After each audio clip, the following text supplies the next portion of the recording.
Hello everyone, welcome in my study and study I PCS Delhi. My self Suresh Kumar. कैसे हैं आप लोग? आज का हमारा वीडियो यूपीपीएससी प्री 2021 के जीएस पेपर फर्स्ट पे आधारित है। ये हमारा सेट ए है। जैसे कि आप लोग जानते हैं कि अभी हाल ही में 24 अक्टूबर को यूपीपीएससी ने प्री एग्जामिनेशन लिया था। उसी का ये हमारा क्वेश्चन है। इसमें हम पूरे 150 प्रश्न उत्तर पे चर्चा करेंगे। इसका पहला प्रश्न था,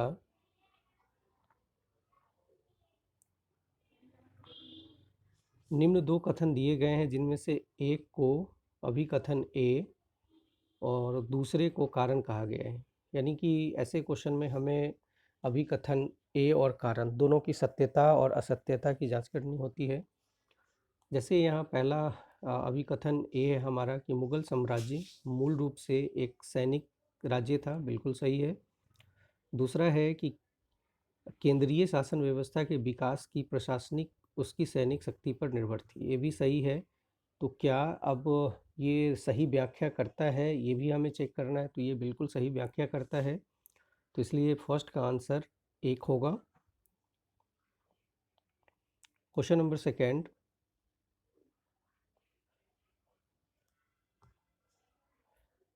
निम्नलिखित में कौन सा द्वीप कैरेबियन सागर में अवस्थित नहीं है?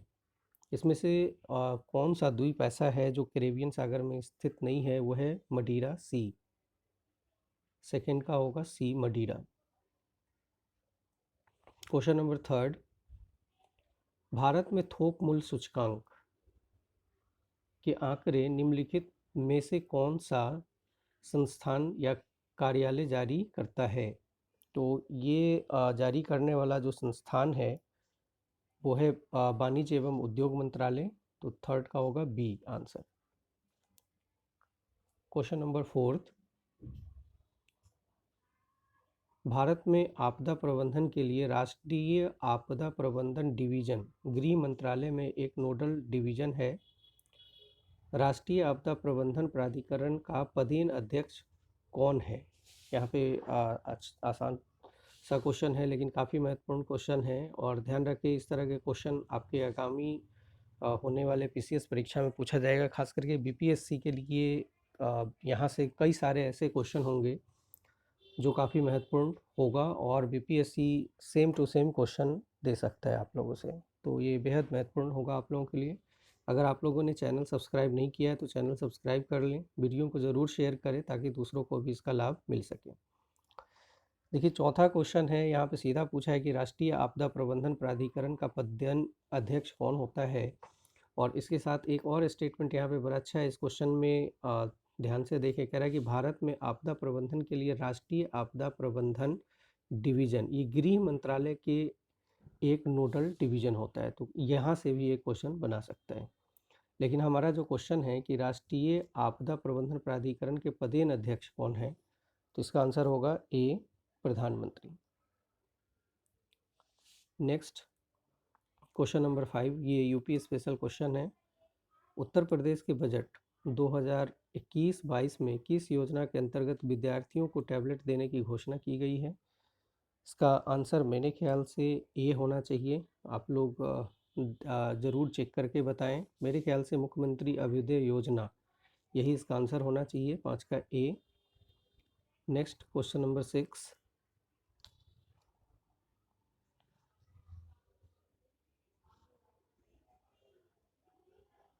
निम्नलिखित में से कौन सा एक कोको का प्रमुख उत्पादक नहीं है? ध्यान रखें, नहीं है, इन चीज़ों को ज़रूर अंडरलाइन करें। यहाँ पूछा है कि नहीं है, तो इसे ज़रूर अंडरलाइन करिएगा। तो कोक का जो उत्पादक नहीं है यह है लातविया। इसका 6 का आंसर होगा ए, लातविया। क्वेश्चन नंबर 7, निम्नलिखित में से भारतीय संविधान का कौन सा अनुच्छेद आकस्मिकता निधि यानी आकस्मिक निधि है के संबंधित है? तो आकस्मिक निधि से संबंधित आर्टिकल 267 यानी 267 है, तो आर्टिकल 267 होगा। 7 का आंसर सी। नेक्स्ट क्वेश्चन 8, विश्व युवा कौशल दिवस 2021 का विषय यानी थीम क्या था? ध्यान दें, ये आपका क्वेश्चन बीपीएससी 100% पूछेगा, मुझे लग रहा है। तो इसका जो थीम था काफ़ी महत्वपूर्ण था और इसका था री imagining youth skills post pandemic, यानी पेंडेमिक, कोविड पेंडेमिक के बाद किस तरह से यूथ का, युवाओं का जो फिर से हम किस तरह से उसे स्किल्ड करें या किस तरह से जो एक धारा में लाएं, उसी को ध्यान में रखते हुए री imagining youth skills post pandemic इसका थीम था विश्व युवा कौशल दिवस का। नेक्स्ट क्वेश्चन नंबर 9, कोविड-19 महामारी की दूसरी लहर के समय किस संस्थान ने नाइट्रोजन जनरेटर को ऑक्सीजन जनरेटर में बदलने का प्रदर्शन किया? बहुत अच्छा क्वेश्चन है ये, ध्यान रखिए ऐसे क्वेश्चन आपके बीपीएससी में पूछने की पूरी संभावना होगी। तो ऐसा काम आईआईटी बम्बई ने किया था, तो 9 का आंसर होगा B, IIT Bombay. Question number 10, निम्न में से कौन सा कारण भारत के उत्तर पश्चिम भाग में शीत ऋतु में होने वाली वर्षा के लिए उत्तरदायी है? तो उत्तर पश्चिमी भारत में जो शीत ऋतु में वर्षा होता है, इसका काफ़ी महत्वपूर्ण कारण है पश्चिमी विक्षोभ। तो आंसर होगा सी, जिसे हम जेट स्ट्रीम कहते हैं। यहाँ इंग्लिश में देख लें, यहाँ पे सी में वेस्टर्न डिस्टरबेंस, ये वेस्टर्न डिस्टरबेंस होता है, ये जेट स्ट्रीम के कारण भी प्रभावित होता है, तो इसे हम वेस्टर्ली भी कहते हैं और पश्चिमी विक्षोभ भी कहते हैं। नेक्स्ट, फ्लाई ऐश प्रदूषण होता है, यानी फ्लाई ऐश किसके कारण होता है? तो फ्लाई ऐश बहुत बड़ा कारण है, ये ताप विद्युत परियोजना है जो हमारे देश में चलता है, और ख़ास करके जो कोयला को जलाया जाता है विद्युत बनाने के लिए, तो उससे भारी मात्रा में प्रदूषक निकलते हैं जिसे फ्लाई ऐश कहते हैं। तो 11 का आंसर सी होगा, ताप विद्युत संयंत्र से निकलता है ये, राख के पतले पतले कण होते हैं ये। नेक्स्ट क्वेश्चन है, ये उत्तर प्रदेश का स्पेशल क्वेश्चन है। उत्तर प्रदेश स्वामी विवेकानंद ऐतिहासिक पर्यटन यात्रा योजना 2021, ध्यान दें स्कीम से काफ़ी क्वेश्चन हैं, तो आपके बीपीएससी में भी स्कीम के क्वेश्चन काफ़ी होंगे। तो उत्तर प्रदेश स्वामी विवेकानंद ऐतिहासिक पर्यटन यात्रा योजना 2021 को उत्तर प्रदेश सरकार ने धार्मिक यात्रा के लिए निम्न में से किस व्यक्तियों के लिए आरंभ की गई है? तो देखिए बड़ा अच्छा क्वेश्चन है, आखिर ये किसके लिए आरंभ किया गया है? क्वेश्चन ऐसा है, तो ध्यान दें जो खास करके जो मजदूर है कारखानों में काम करने के लिए, ऐसे लोगों के लिए उत्तर प्रदेश सरकार ने उत्तर प्रदेश स्वामी विवेकानंद ऐतिहासिक पर्यटन यात्रा योजना 2021 शुरू किया है। तो इसका आंसर होगा डी, मजदूरों के लिए। नेक्स्ट क्वेश्चन नंबर 13,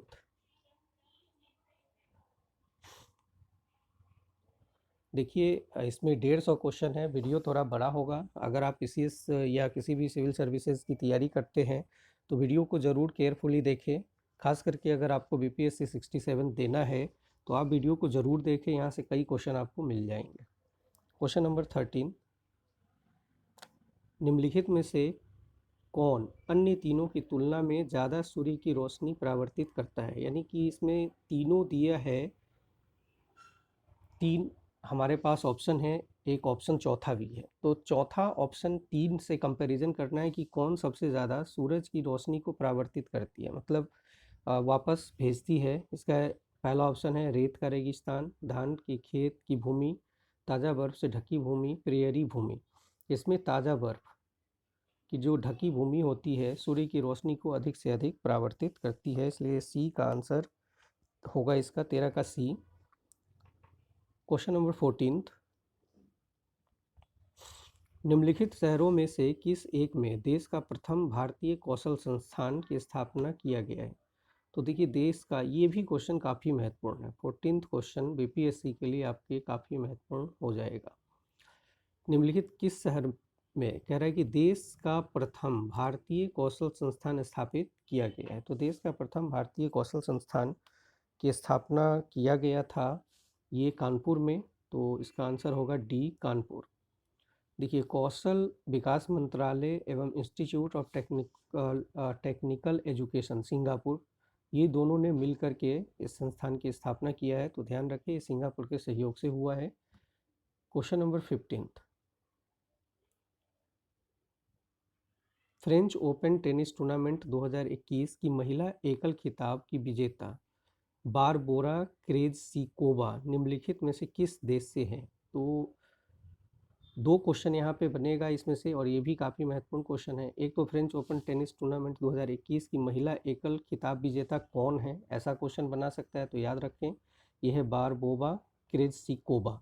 अब यहाँ पे क्वेश्चन पूछा है कि निम्नलिखित में से किस देश से संबंधित है, तो इसका संबंध चेक गणराज्य से है, तो 15 का आंसर होगा ए, चेक गणराज्य। तो इससे दो क्वेश्चन बनेगा। एक, अभी मैंने जैसे चर्चा की है कि फ्रेंच ओपन टेनिस टूर्नामेंट 2021 की महिला एकल खिताब विजेता कौन है, तो आंसर होगा बारबोवा क्रेज़िकोवा। और बारबोवा क्रेज़िकोवा किस देश की है, तो ये चेक गणराज्य की है। 15 का आंसर होगा ए। क्वेश्चन नंबर 16, निम्नलिखित में से किस व्यक्ति ने मूल अधिकारों को हमारे लोगों के लिए एक प्रतिज्ञा तथा सभ्य विश्व के साथ किया गया समझौता कहा है? तो काफ़ी महत्वपूर्ण क्वेश्चन है 16 का। देखिए मेरे ख्याल से इसका आंसर डी होना चाहिए, डॉक्टर एस राधा कृष्णन। अगर आप लोगों को अगर कोई डाउट हो तो ज़रूर पूछें। अब मैं हमेशा डिस्क्रिप्शन जो भी बॉक्स में मैं अपना मोबाइल नंबर देता हूँ, या फिर थीम पे भी मोबाइल नंबर होता है, और आप लोग मेरे वेबसाइट के थ्रू भी जुड़े होंगे बहुत सारे लोग। अगर नहीं जुड़े हैं तो gostudyclasses.com ज़रूर लॉगिन करें, वहाँ पे कई सारे क्लासेस आपको मिल जाते हैं। तो इसका आंसर मेरे ख्याल से डॉक्टर एस राधा कृष्णन होना चाहिए। नेक्स्ट क्वेश्चन नंबर 17, राइबोफ्लेविन की कमी से निम्न में से कौन सा रोग होता है? तो राइबोफ्लेविन की कमी से होने वाला रोग कौन सा है, क्वेश्चन है। और बिहार में खास करके साइंस के बहुत सारे क्वेश्चन होते हैं, तो ध्यान रखें, इस तरह के क्वेश्चन पूछ सकता है। तो इसमें आंसर होगा चेइलोसिस, डी, चेइलोसिस। यानी कि राइबो फ्लोरीन की कमी से ये चेइबोसिस रोग होता है, राइबोफ्लेविन। 17 का डी। क्वेश्चन नंबर 18, हिस्ट्री का क्वेश्चन है। हड़प्पा सभ्यता का स्थल मंडी भारत के किस राज्य में स्थित है? मंडी कहाँ है, ये क्वेश्चन है। और ख़ास करके हम जानते हैं कि जब स्टेट पीसीएस के क्वेश्चन है तो कई लोग समझ जाते हैं कि स्टेट से क्वेश्चन होगा, तो ये मंडी उत्तर प्रदेश में है, इसलिए इसका आंसर डी होगा। नेक्स्ट क्वेश्चन नंबर 19, निम्नलिखित में से कौन सा रोग मच्छर वाहित नहीं है? यहाँ पे डेंगू है, फाइलेरियोसिस है, मलेरिया भी है, तो निंद्रा रोग ये हमारा बच जाएगा, तो इसका आंसर सी होगा, निंद्रा रोग। नेक्स्ट क्वेश्चन नंबर 21, 2011 की जनगणना के अनुसार किस राज्य की जनसंख्या घनत्व सबसे कम है? अब देखिए यहाँ ऑप्शन हमें दिया हुआ है, इसमें से देखना है कि किस राज्य की जनसंख्या घनत्व सबसे कम है। तो हमारे पास जो ऑप्शन है उसमें अरुणाचल प्रदेश की जनसंख्या घनत्व कम है, तो इसका आंसर होगा बी, 20 का, Arunachal Pradesh. Next question number 21,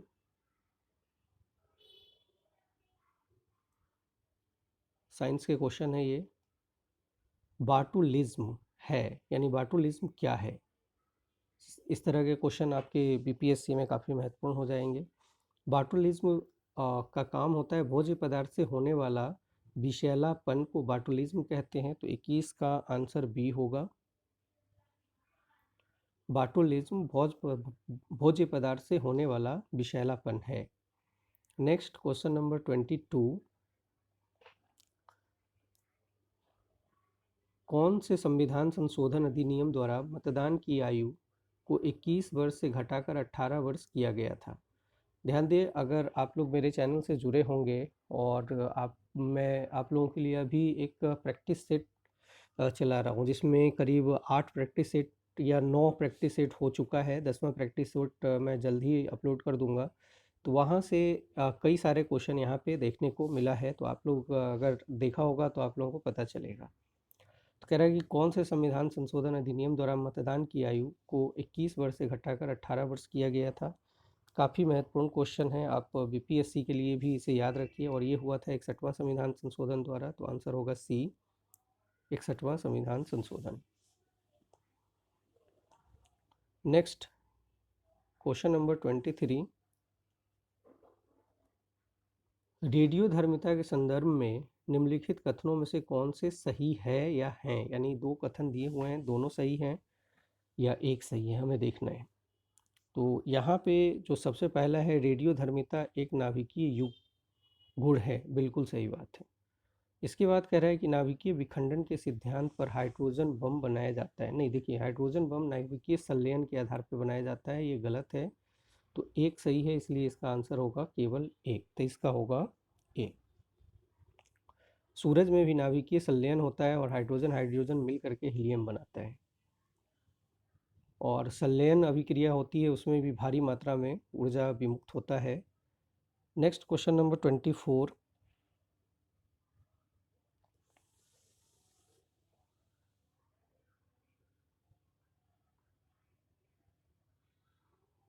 ये भी क्वेश्चन हमारा साइंस से ही रिलेटेड है। कह रहा है कि एनटीपीसी की सिंगलौरी स्थित इकाई के संदर्भ में निम्नलिखित में से कौन सा कथन सही है। अब देखिए, एनटीपीसी सिंगलौरी ये क्वेश्चन है, और जब काफ़ी स्टेट से रिलेटेड क्वेश्चन पूछता है तो थोड़ा सा कई बार समस्या बनती है, लेकिन ऐसे क्वेश्चन बड़े आसान होते हैं। तो एनटीपीसी सिंगलौरी में से इसमें से दो कथन दिया है, यह छत्तीसगढ़ राज्य में उत्तरी भाग में स्थित है, ये नहीं होगा। यह एनटीपीसी की सबसे पुरानी इकाई है। तो 24 का मेरे ख्याल से बी आंसर होगा, दूसरा सही होना चाहिए। आप लोग एक बार ज़रूर चेक करें इसे, 24 का बी, केवल दो। नेक्स्ट क्वेश्चन 25, वायुमंडल में प्रकाश के प्रसार का कारण है। वायुमंडल में जो प्रकाश का प्रसार होता है, तो ये किस कारण से होता है। तो इसका बड़ा सा आसान आंसर है, ये धूलकण के कारण होता है। तो 25 का आंसर होगा बी, धूलकण। क्वेश्चन नंबर 26,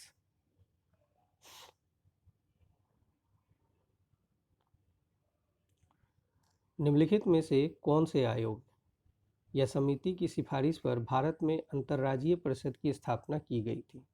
ध्यान रखें, बहुत महत्वपूर्ण क्वेश्चन है, और मुझे लग रहा है कि बीपीएससी में ये क्वेश्चन दिखना चाहिए आप लोगों को।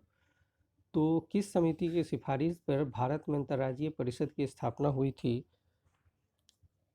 हमें आंसर बताना है। ये देखिए, ये अंतर्राज्यीय परिषद की स्थापना सरकरिया आयोग की सिफारिश पे हुआ था। तो 26 का आंसर होगा डी, सरकरिया आयोग।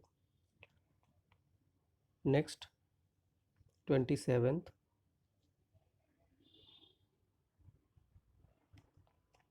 निम्नलिखित में से कौन सा युग सुमेलित नहीं है। देखिए, यहाँ फिर पूछा है कि सुमेलित नहीं है।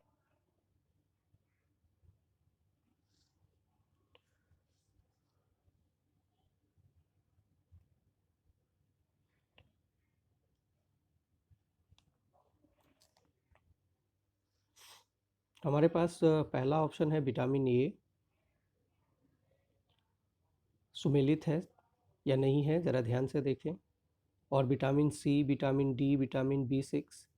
तो यहाँ अगर हम तीनों देखें तो ये सुमेलित हैं, कि विटामिन सी नींबू है, विटामिन डी कार्ड मछली का तेल, विटामिन बी6 धान का जो चोकर होता है उसमें है। लेकिन विटामिन ए, विटामिन संतरा के लिए विटामिन ए सही नहीं है, यहाँ पे विटामिन सी होता तो सही था, इसलिए हमारा आंसर ए होगा, 27 का ए।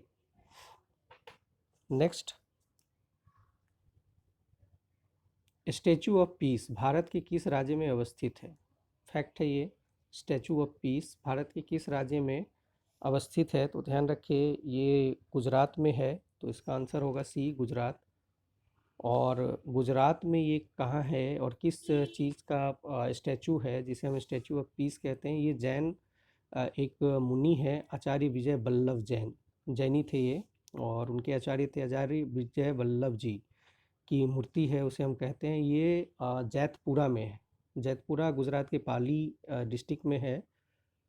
तो स्टैचू ऑफ पीस भारत के गुजरात में है। नेक्स्ट क्वेश्चन 29, प्रधानमंत्री वानी योजना का संबंध है।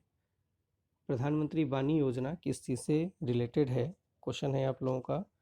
इसका आंसर होगा सार्वजनिक स्थलों पर वाईफाई की उपलब्धता से। तो इसका आंसर डी होगा। प्रधानमंत्री वाणी योजना का संबंध सार्वजनिक स्थलों पर वाईफाई की उपलब्धता से है। Next question number 30। Eco mark प्रतीक निम्नलिखित में से किससे संबंधित है? ये भी क्वेश्चन मैंने आप लोगों को सेट में दिया था। इको मार्क का संबंध किससे है? तो इसका संबंध हम जानते हैं, पर्यावरण के लिए जो सुरक्षित सामग्री होता है उसको हम इको मार्क देते हैं। तो इसका आंसर बी होगा 30 का, पर्यावरण के लिए सुरक्षित सामग्री से। Next question number 31। भारतीय संविधान के अंतर्गत निम्नलिखित में से कौन सा मौलिक कर्तव्य नहीं है? देखिए, नहीं है को ध्यान रखें। अब इसमें मौलिक कर्तव्य नहीं है, पहला ही ऑप्शन देख लीजिए, आम चुनाव में मतदान करना, ये मौलिक कर्तव्य के अंतर्गत नहीं आता है। और तीनों को एक बार चेक कर लें। क्रय वैज्ञानिक दृष्टिकोण की भावना है, सार्वजनिक संपत्ति की सुरक्षा है, संविधान का पालन और इसके आदर्शों का सम्मान करना है। तो इसका आंसर ये होगा, आम चुनावों में मतदान, ये हमारा मौलिक कर्तव्य नहीं है। नेक्स्ट 32 का जो क्वेश्चन है हमारा, ये नोबेल शांति पुरस्कार 2020 निम्नलिखित में से किस संस्थान को प्रदान किया गया? यहाँ नोबेल शांति पुरस्कार 2020 संस्थान को दिया गया था, और ये संस्थान कौन है? तो ये संस्थान है विश्व खाद्य कार्यक्रम। 32 का ए आंसर होगा। विश्व खाद्य कार्यक्रम को नोबेल शांति पुरस्कार 2020 से सम्मानित किया गया था। Next question number 33। क्वेश्चन है कि निम्नलिखित में से कौन सा सुमेलित नहीं है? तो यहाँ पे देखिए, अब राणा हमीर मेवाड़ से संबंधित थे, सही है। इसके बाद राणा चुंडा मारवाड़ से संबंधित थे, बिल्कुल सही है। और इसके बाद है हमारा मलिक राजा फारूकी और मलिक सरवर ख्वाजा जहां। तो मलिक सरवर ख्वाजा जहां मालवा से संबंधित थे, लेकिन मलिक राजा फारूकी ये खान देश से संदर्भित नहीं थे, इसलिए 33 का आंसर सी होगा। तो मलिक राजा फारूकी ये जौनपुर के थे, और बाद में इनका जो क्षेत्र अगर देखें तो बिहार का, बंगाल का, कुछ नेपाल, बिहार में खास करके विंध्य का जो क्षेत्र है ये इसके अंतर्गत आता था, नेपाल और बंगाल के क्षेत्र आते थे। तो मलिक राजा फारूकी का संबंध खान देश से नहीं, जौनपुर से है, इसलिए 33 का आंसर होगा C. Next question number 34। The clock is ticking निम्नलिखित में से किस दिवस की थीम है? बड़ा अच्छा क्वेश्चन है। द क्लॉक इज टिंकिंग किसका थीम है ये? तो ये था हमारा विश्व टीवी दिवस। तो इसका आंसर होगा सी, 34 का विश्व टीवी दिवस का था द क्लॉक इज टिंकिंग।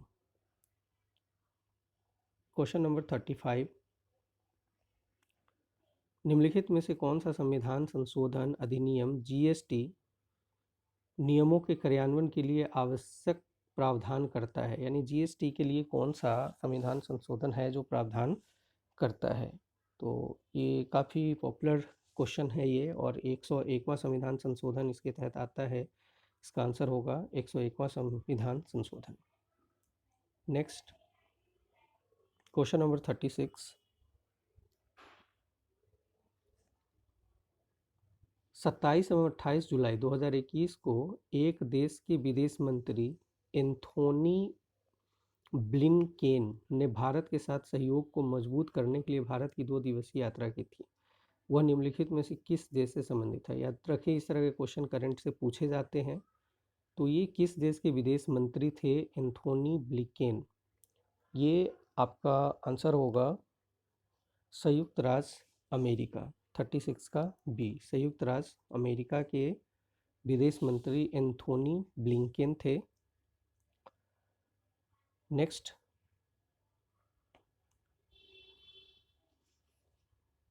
निम्नलिखित घटनाओं पर विचार कीजिए तथा उनको कालक्रमानुसार व्यवस्थित करें। अब देखिए, यहाँ पे हमें एक क्रम में सजाना है।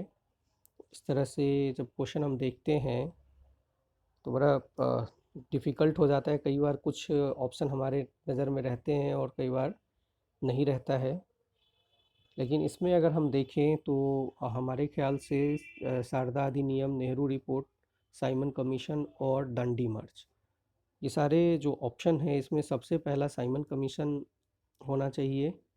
इसके बाद देखिए साइमन कमीशन के बाद हमारा नेहरू रिपोर्ट, ये साइमन कमीशन, फिर नेहरू रिपोर्ट और उसके बाद शारदा पैक्ट और डांडी मार्च। हाँ, यही क्रम होना चाहिए। तो ये क्रम आपका फर्स्ट में है, पहला का इसमें पहला थर्ड होगा, फिर सेकंड यानी सबसे पहले साइमन कमीशन आया था, इसके बाद नेहरू रिपोर्ट, ये 1928 का है, शारदा अधिनियम और दांडी मार्च। ये इसका आंसर 37 का फर्स्ट होगा। नेक्स्ट आप लोग मिला लें। क्वेश्चन नंबर 38, रक्त में निम्नलिखित में से किसकी उपस्थिति के कारण ब्लूबेरी सिंड्रोम होता है? देखिए ब्लूबेरी सिंड्रोम किसके कारण होता है, रक्त में क्या ऐसा चीज़ है? नाइट्रोजन, इसका आंसर होगा डी, नाइट्रोजन। यानी रक्त में किसकी उपस्थिति यानी नाइट्रोजन की अधिकता के कारण, नाइट्रोजन नहीं नाइट्रेट, ध्यान रखिए नाइट्रोजन अगर ऑप्शन में रहे तो गलती ना करें, नाइट्रेट होगा, मैंने गलत पढ़ दिया था। नाइट्रेट की अधिकता के कारण यानी उपस्थिति के कारण ब्लू बेबी सिंड्रोम होता है, याद रखिए नाइट्रोजन नहीं नाइट्रेट। नेक्स्ट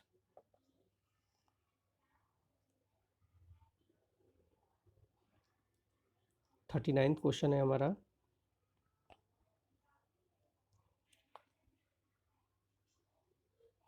इसमें भी कथन और कारण, अभिकथन और कारण है, देखना है कि दोनों सही है और दोनों एक दूसरे का व्याख्या करता है या नहीं। यह क्वेश्चन है कि सरकार को अवरुद्ध मुद्रास्फीति से निपटने के लिए कठिन समय का सामना करना पड़ता है। बिल्कुल सही है, स्टेटमेंट सही है। दूसरा है कि यह स्थिति अर्थव्यवस्था में आपूर्ति अड़चन तथा अक्षम वितरण जैसे अभावों के कारण होता है। अब देखिए इसमें मेरे ख्याल से आंसर बी होना चाहिए। आप लोग अपना आंसर बता सकते हैं, क्योंकि दोनों सही है लेकिन प्रॉपर व्याख्या जो करना चाहिए वो व्याख्या यहाँ पे थोड़ा सा अभाव लग रहा है मुझको, इसलिए मैंने बी रखा है। अगर आप लोगों को लगता है कि ए होगा आंसर तो ज़रूर बताएं, मेरे ख्याल से बी होगा। नेक्स्ट क्वेश्चन नंबर 40, निम्नलिखित में से कौन सा वायु प्रदूषण का सूचक है? यानी इसमें से वायु प्रदूषण के सूचक कौन है? 40 का क्वेश्चन है। तो काफ़ी इकोलॉजी इन्वायरमेंट से यूपी में क्वेश्चन खूब पूछता है और अच्छा आसान भी क्वेश्चन है। जब लाइकेन वायु प्रदूषण का सूचकांक है, इसका आंसर होगा सी, लाइकेन। नेक्स्ट क्वेश्चन नंबर 41, निम्नलिखित राज्यों के गठन पर विचार कीजिए तथा इन्हें कालानुक्रम में व्यवस्थित करें। ज़रूर देखें, ऐसे क्वेश्चन जब भी आप करें तो इसका डेट आप लिख सकते हैं। तो इसमें अगर हम देखें तो सबसे पहला जो गठन हुआ था इसमें, जैसे यहाँ है हरियाणा, नागालैंड के बाद हरियाणा है, हरियाणा के बाद यहाँ पे गोवा होगा, गोवा के बाद झारखंड बना था और बाद में सबसे बाद में तेलंगाना बना था। तो इस तरह से अगर हम आंसर देखें तो इसका बी होगा। नेक्स्ट हमारा 42 क्वेश्चन है, उस विदेशी पत्रकार का नाम बताइए जिसने धर्सना साल्ट वर्क्स पर सत्याग्रह के बारे में समाचार दिए। धर्सना साल्ट वर्क्स ये काफ़ी प्रचलित है और जब दांडी मार्च हुआ था तो गांधी जी के गिरफ्तारी के बाद धर्सना जो सॉल्ट वर्क्स है ये काफ़ी पॉपुलर हुआ था, खास करके लाठीचार्ज को लेकर के। और दुनिया को एक मैसेज गया था ब्रिटिश शासन की क्रूरता को लेकर के, तो ये काफ़ी महत्वपूर्ण है, ऐसे क्वेश्चन पूछना चाहिए। तो ये जो आंसर होगा उसका, बेब मिलर, काफ़ी पॉपुलर पत्रकार हुए थे ये, बेब मिलर ने इसकी काफ़ी व्याख्या किया था। तो 42 का सी आंसर होगा, बेब मिलर। नेक्स्ट, विश्व ओजोन दिवस मनाया जाता है। देखिए विश्व ओजोन दिवस ये 16 सितंबर को मनाया जाता है, इसका आंसर होगा 16 सितंबर। कई बारी मैं जब प्रैक्टिस सेट देता हूँ तो कुछ क्वेश्चन आसान दे देता हूँ पीसीएस में, तो लोगों को लगता है कि इतना आसान क्वेश्चन पीसीएस में पूछेगा, तो ऐसे लोग अपने भ्रम को दूर कर लें। कई बारी क्वेश्चन आसान भी होते हैं और आप जब अति आत्मविश्वास में होते हैं तो समस्या हो जाती है। जैसे ये वेब मिलर वाला क्वेश्चन है, इतना टफ नहीं है, आपने एनसीईआरटी में खूब पढ़ा होगा, लेकिन इस तरह के क्वेश्चन को नज़रअंदाज करेंगे तो फंसेंगे। अब जैसे देखिए, विश्व ओजोन दिवस, ऐसे क्वेश्चन पूछते हैं पीसीएस। नेक्स्ट हमारा क्वेश्चन है 44।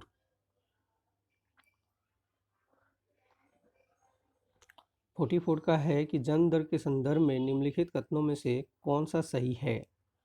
अब देखें, यहाँ पे हम इस क्वेश्चन को देखें, कह रहा है कि जन्म दर के संबंध में निम्नलिखित कथनों पर विचार करना है। पहला है कि नगरीकरण जन्म दर को कम करने में सहायक है, तो नगरीकरण होगा तो जन्म दर सहायक होना चाहिए मेरे ख्याल से। कह रहे ऊंची साक्षरता दर का निम्न जन्म दर से सीधा संबंध है। हाँ, साक्षरता दर अधिक होगा तो जन्म दर नीचे आएगा, तो इस हिसाब से देखें तो आंसर सी मेरे ख्याल से दोनों आंसर होना चाहिए।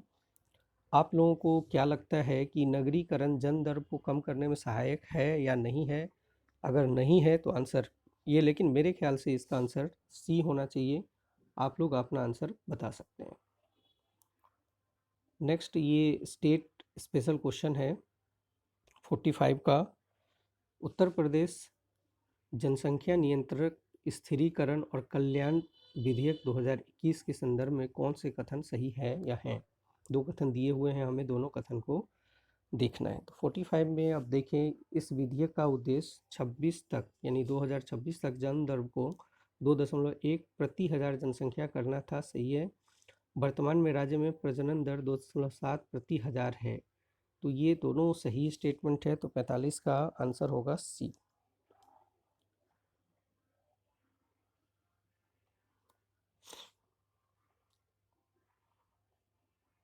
Next question number 46। निम्नलिखित में से कौन सा एक युग्म सही सुमेलित नहीं है? अब यहाँ पे हमें देखना है कि कौन सा सुमेलित नहीं है। इसमें सबसे पहले मौलिक अधिकार संयुक्त राज्य अमेरिका से लिया गया है, सही है।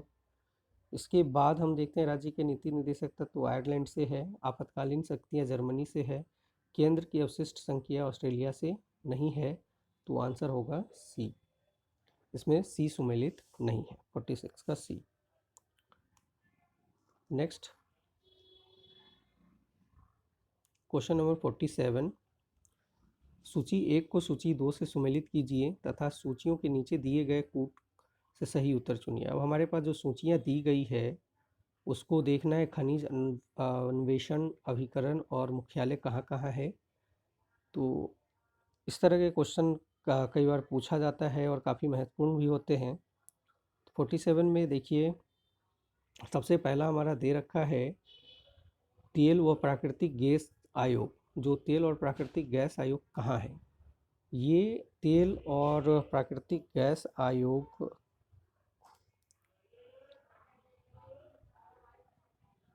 इसका संबंध तेल और प्राकृतिक गैस आयोग नई दिल्ली से, पहला का नई दिल्ली होगा।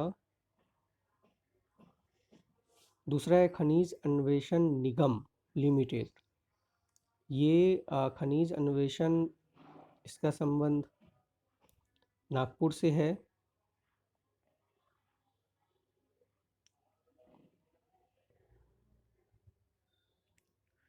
हाँ, जैसा कि यहाँ पे हम चर्चा कर रहे थे, यहाँ पे देखिए उलझाने का काम क्या किया है। अब अगर हम इसमें देखें तो कई सारे ऑर्गेनाइजेशन दे रखा है और उसका मुख्यालय दिया है। अब यहाँ पर जो क्वेश्चन है, कह रहा है कि तेल व प्राकृतिक गैस आयोग, ध्यान दें यहाँ आयोग लिखा गया है। अगर यही ओएनजीसी होता यानी तेल एवं प्राकृतिक गैस निगम लिमिटेड होता तो इसका मुख्यालय देहरादून उत्तराखंड में होता, लेकिन यहाँ पे आयोग दिया है, इसलिए हम इसको देखते हैं। अब देखिए, जैसे खनिज अन्वेषण निगम लिमिटेड, तो खनिज अन्वेषण निगम लिमिटेड जो है इसका जो मुख्यालय ये सही है, इसका मुख्यालय आपको आसान है ये, ये हमारा नागपुर में है, ये खनिज अन्वेषण का, हाँ ये सही है, नागपुर इन्होंने भी सही मिला रखा है जिसका क्वेश्चन है। इसके बाद देखिए राष्ट्रीय खनिज विकास निगम, राष्ट्रीय खनिज विकास निगम इसका ये हैदराबाद में है, यानी दूसरा का संबंध थर्ड है और राष्ट्रीय विकास निगम ये हैदराबाद में है। और हम जानते हैं कि राष्ट्रीय एल्युमिनियम कंपनी लिमिटेड ये भुवनेश्वर में है। और इस तरह से हमारे लिए तेल एवं प्राकृतिक गैस आयोग ये रह गया, इसका संबंध दिल्ली से होगा। अगर जैसा कि मैंने बताया कि अगर ये ओएनजीसी पूछा होता, तेल एवं प्राकृतिक गैस निगम लिमिटेड, तो इसका आंसर फिर निकालना मुश्किल हो जाता, लेकिन यहाँ तेल एवं प्राकृतिक गैस आयोग पूछा है तो नई दिल्ली होगा। तो इस तरह से सही क्रम आपका तेल एवं प्राकृतिक गैस का 4 होगा। तो 4 देखें यहाँ पे, अगर हम ऑप्शन में देखें तो पहला का 4 सी आंसर होगा इसका, तेल एवं प्राकृतिक गैस आयोग का संबंध दिल्ली से। इसके बाद खनिज अन्वेषण निगम लिमिटेड का संबंध थर्ड नागपुर से, राष्ट्रीय खनिज विकास निगम का संबंध हैदराबाद से, और राष्ट्रीय एल्युमिनियम कंपनी लिमिटेड का संबंध भुवनेश्वर से होगा। तो इस तरह से आंसर सी होगा आपका। नेक्स्ट क्वेश्चन नंबर 48,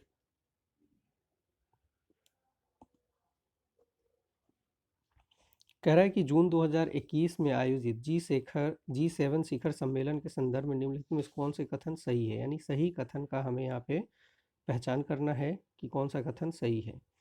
कह रहा है यूनाइटेड किंगडम इस शिखर सम्मेलन का अध्यक्ष था, क्या ये सही है?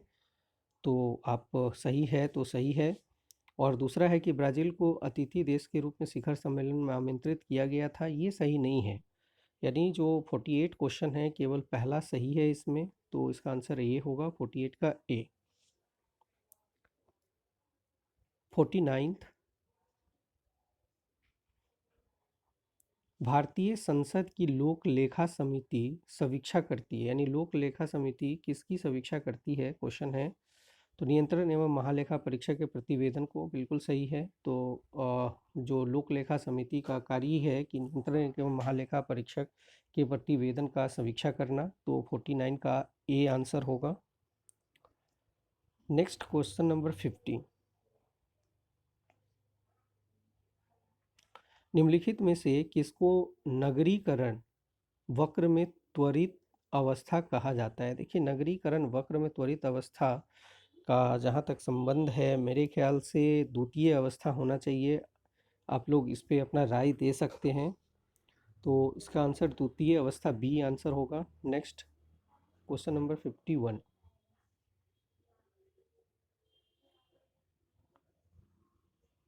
राजा रंजीत सिंह ने किस स्थान पर अदालत ए आला की स्थापना की थी? अदालत ए आला, याद रखें अदालत ए आला किसने स्थापना की थी? तो राजा रंजीत सिंह ने। और कहाँ पे की थी ये क्वेश्चन है, और इन्होंने स्थापना किया था लाहौर में।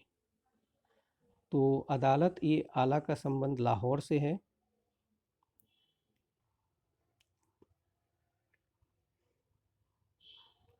नेक्स्ट क्वेश्चन है, नीति आयोग द्वारा प्रकाशित SDG India index, sustainable development goal India index and dashboard 2020-21 के अनुसार निम्नलिखित में से कौन सा राज्य SDG संबंधित अपने प्रदर्शन में देश के शीर्ष 5 राज्यों में संबंधित नहीं है? इसमें से कौन सा ऐसा राज्य है जो शीर्ष 5 में से संबंधित नहीं है? तो ये जो संबंधित नहीं है इसमें गुजरात होगा, 52 का A. Next question number, Socotra द्वीप के बारे में क्वेश्चन पूछा है। सोकोत्रा द्वीप के संदर्भ में निम्नलिखित में से कौन सा कथन सही है? यह ओमान का एक द्वीप है जो अरब सागर में स्थित है, क्या ये सही है? दूसरा क्वेश्चन है इसी का है कि इसमें 2008 में यूनेस्को द्वारा विश्व प्राकृतिक विरासत स्थल के रूप में दिया गया था। तो देखिए अगर हम सोकोत्रा द्वीप की बात करें तो सोकोत्रा द्वीप ये यमन का हिस्सा है, ओमान का हिस्सा नहीं है। ये यमन का हिस्सा है। सोकोत्रा द्वीप ओमान का नहीं, येमेन का हिस्सा है। तो इस तरह से पहला स्टेटमेंट गलत है और दूसरा स्टेटमेंट सही है कि इसे 2008 में यूनेस्को द्वारा विश्व प्राकृतिक विरासत स्थल के रूप में नामित किया गया था। तो इस तरह से इसका आंसर बी होगा, केवल दूसरा। Next question number 54। 150 क्वेश्चन है तो थोड़ा सा टाइम लगेगा और आप धैर्य से क्वेश्चन आंसर को देखें, आपको फ़ायदा मिलेगा। उत्तर प्रदेश मुख्यमंत्री स्वरोजगार योजना, ये स्टेट स्पेशल क्वेश्चन है, के लिए पंजीकरण आवेदन पत्र भरने से पूर्व निम्नलिखित में से कौन सा पात्रता का मानदंड नहीं है। इसमें कौन सा ऐसा पात्रता है जो मानदंड नहीं रखा गया है। तो भारत के किसी भी राज्य के नागरिक, आंसर डी होगा इसका। Next question number 55। निम्नलिखित में से कौन सा विधेयक राज्यसभा में प्रथम बार प्रस्तावित नहीं किया जा सकता, यानी कौन सा ऐसा विधेयक है इनमें से जो राज्यसभा में पहली बार नहीं लाया जा सकता। और इससे हम लोग काफ़ी अवगत है, बराबर पढ़ते हैं कि धन विधेयक लोकसभा में लाया जाता है। Next question number 56। भारतीय संविधान की कार्यवाही में शून्यकाल का अर्थ, देखिए ये सब बड़े आसान क्वेश्चन है और महत्वपूर्ण क्वेश्चन है। छोटे छोटे क्वेश्चन जब हम कहते हैं कि आसान है और हम उसे निगलेक्ट करते हैं, जैसा कि कई बार मेरे सेट पे भी बहुत सारे लोग लिख देते हैं कि आप बहुत आसान क्वेश्चन डालते हैं, तो ऐसे लोगों के लिए यहाँ पे आँख खोलने जैसा है। अब यहाँ पे शून्यकाल क्या है, शून्यकाल से हमें मतलब समझाना है। और शून्यकाल प्रश्नकाल के ठीक पश्चात का काल होता है, जिसे हम शून्यकाल कहते हैं। तो 56 का आंसर होगा डी। नेक्स्ट 57। निम्नलिखित में से कौन सा युग्म सही सुमेलित है। यहाँ भी हमें सही देखना है कि ये 4 दिए गए हैं, इसमें से कौन सा सही सुमेलित है। आप ध्यान से ऐसे क्वेश्चन को पढ़ें। देखिए पहला है ऋषभनाथ अष्टपाद, नहीं होगा। वसुपूज्य सम्मेद शिखर, हाँ इनका संबंध सही है, वसुपूज्य का सम्मेद शिखर से संबंधित है ये। तो 57 का बी आंसर होगा, वसुपूज्य संवेद शिखर इनका निर्माण स्थल है। नेक्स्ट क्वेश्चन है हमारा 58। निम्नलिखित में से किसको संयुक्त राज्य अमेरिका में प्रथम महिला ट्रेजरी सेक्रेटरी के रूप में नियुक्त किया गया है। देखिए ये काफ़ी महत्वपूर्ण क्वेश्चन है बीपीएससी वालों के लिए, यानी संयुक्त राज्य अमेरिका में प्रथम महिला ट्रेजरी सेक्रेटरी किसे नियुक्त किया गया है। और इसका आंसर होगा आपका Allen, Janet Allen, B, Janet Allen को संयुक्त राज्य अमेरिका में प्रथम महिला ट्रेजरी सेक्रेटरी के रूप में नियुक्त किया गया है। नेक्स्ट 59।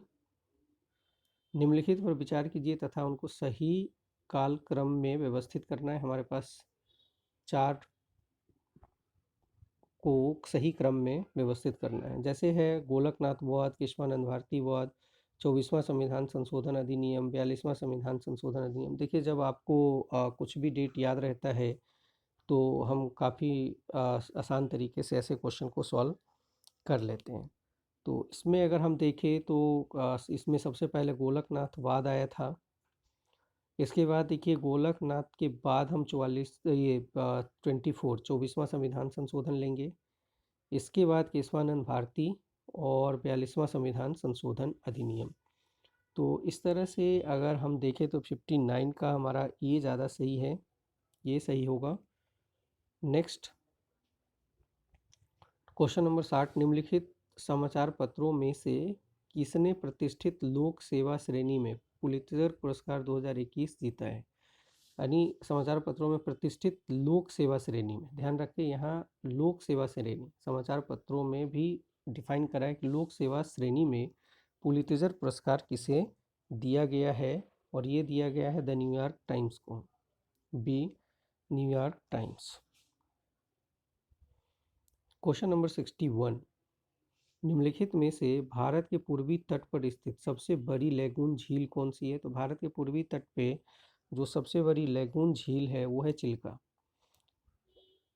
तो इसका आंसर हो जाएगा B, Chilka. Next Cutlass express 2021 अभ्यास में भारतीय नौसेना के किस जहाज ने भाग लिया। ये कटलास एक्सप्रेस से क्वेश्चन है। और किस भारतीय सेना के किस जहाज ने हिस्सा लिया है, तो इसमें हिस्सा लिया था तलवर, यानी CINS तलवर ने कटलास एक्सप्रेस 2021 अभ्यास में भाग लिया है। क्वेश्चन नंबर 63, नाइट्रोजन एक आवश्यक अवयव नहीं है। देखिए यहाँ पे भी कई लोग साइंस के स्टूडेंट होंगे जो अपना आंसर बता सकते हैं। मेरे हिसाब से इसमें देखिए RNA में नाइट्रोजन है। अगर यहाँ पे देखें तो RNA में फॉस्फेट समूह के साथ साथ अगर हम देखें तो 4 नाइट्रोजन बेस होता है।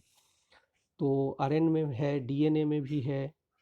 और अगर हम इस तरह से इसमें देखें, क्लोरोफिल में भी नाइट्रोजन है। तो कार्बोहाइड्रेट, लेकिन कार्बोहाइड्रेट में भी नाइट्रोजन कुछ मात्रा में होता है। तो इस क्वेश्चन का आंसर मेरे ख्याल से ज़्यादा सटीक डी होना चाहिए। लेकिन आप लोगों के हिसाब से क्या आंसर है, आप लोग बताएं। मेरे हिसाब से इसका आंसर डी होगा। नेक्स्ट 64, निम्नलिखित में से कौन सा शब्द भारतीय संविधान की प्रस्तावना में उल्लेखित नहीं है। भारत की प्रस्तावना में, संविधान की प्रस्तावना में इसमें से कौन सा शब्द है जो उल्लेखित नहीं है, हमें बताने हैं। तो देखिए संविधान के प्रस्तावना में संघीय शब्द नहीं है। संप्रभुता, पथनिरपेक्षता, लोकतंत्रात्मक गणराज्य बनाने के लिए ऐसे है, संघीय शब्द का इस्तेमाल नहीं किया गया है। तो 64 का डी आंसर हो जाएगा आपका। नेक्स्ट क्वेश्चन नंबर 65, ये है फवाइदुल फवाद नामक पुस्तक शेख निजामुद्दीन औलिया की बातचीत का विवरण है, इसका संकलन किया था। देखिए इस क्वेश्चन को दो तरह से पूछ सकता है। जैसे क्वेश्चन पूछ देगा कि फवाइदुल फवाद किसके बातचीत से संबंधित पुस्तक है, तो ये निजामुद्दीन औलिया से संबंधित है। और यहाँ क्वेश्चन है कि इसका संकलन किसने किया था, तो ध्यान रखें इसका संकलन करने वाले निजामी थे, हसन निजामी। तो 65 का आंसर होगा डी, हसन निजामी ने। यानी फवाइदुल फवाद का जो संकलन किया है हसन निजामी ने किया है, और ये शेख निजामुद्दीन औलिया के बातचीत से रिलेटेड पुस्तक है।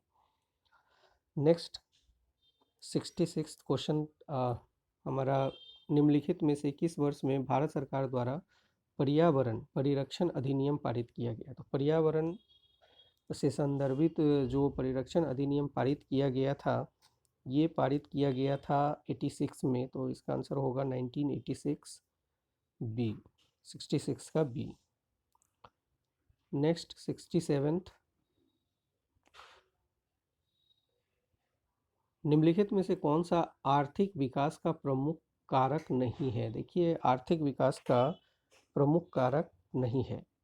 अब जैसे देखिए पूंजी का संचयन एवं तकनीकी सुधार, यहाँ तकनीकी सुधार और यहाँ पूंजी का संचयन, तो दोनों में बड़ा थोड़ा सा अवकड़ दिया। पूंजी का संचयन, पूंजी का प्रवाह होना चाहिए, लेकिन तकनीकी का सुधार फिर है जनसंख्या में परिवर्तन। तो जनसंख्या में परिवर्तन से आर्थिक विकास का संबंध है, होना चाहिए। विशेषीकृत प्रक्रियाओं गतिविधियों से श्रम विभाजन और तकनीकी विधि एवं नौकरशाह, ये भी होना चाहिए, तो होगा ही होगा।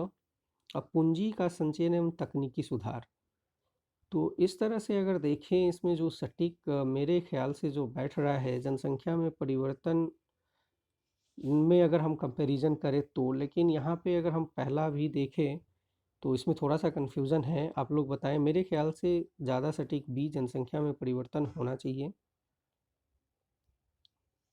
नेक्स्ट 68 क्वेश्चन है कि रिंगेलमेन स्केल का प्रयोग निम्नलिखित में से किसके घनत्व मापन में होता है।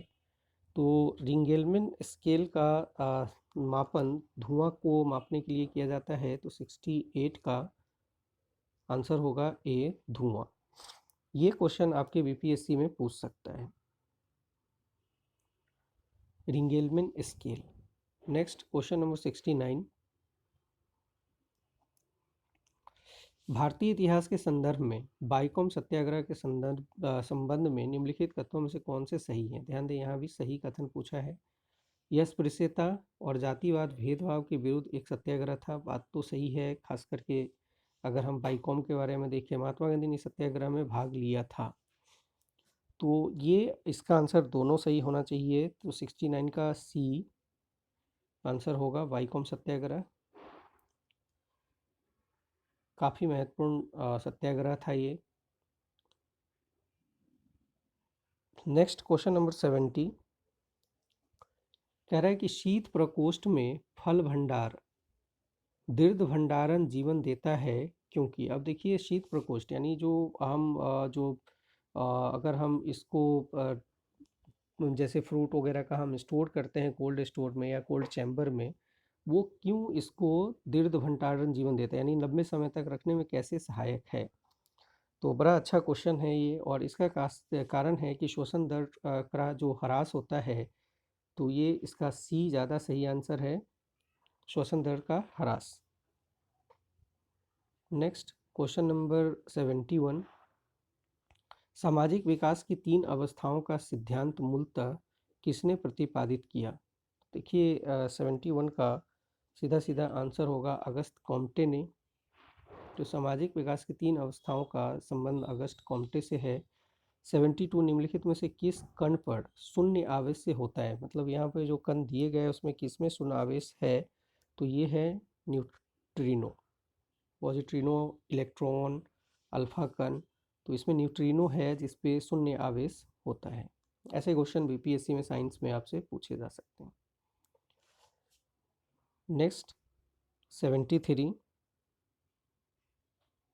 73 क्वेश्चन है कि फरवरी 2021 में नगोजी ओकोंजे इवेला को विश्व व्यापार संगठन में प्रथम महिला महानिदेशक के रूप में नियुक्त किया गया है।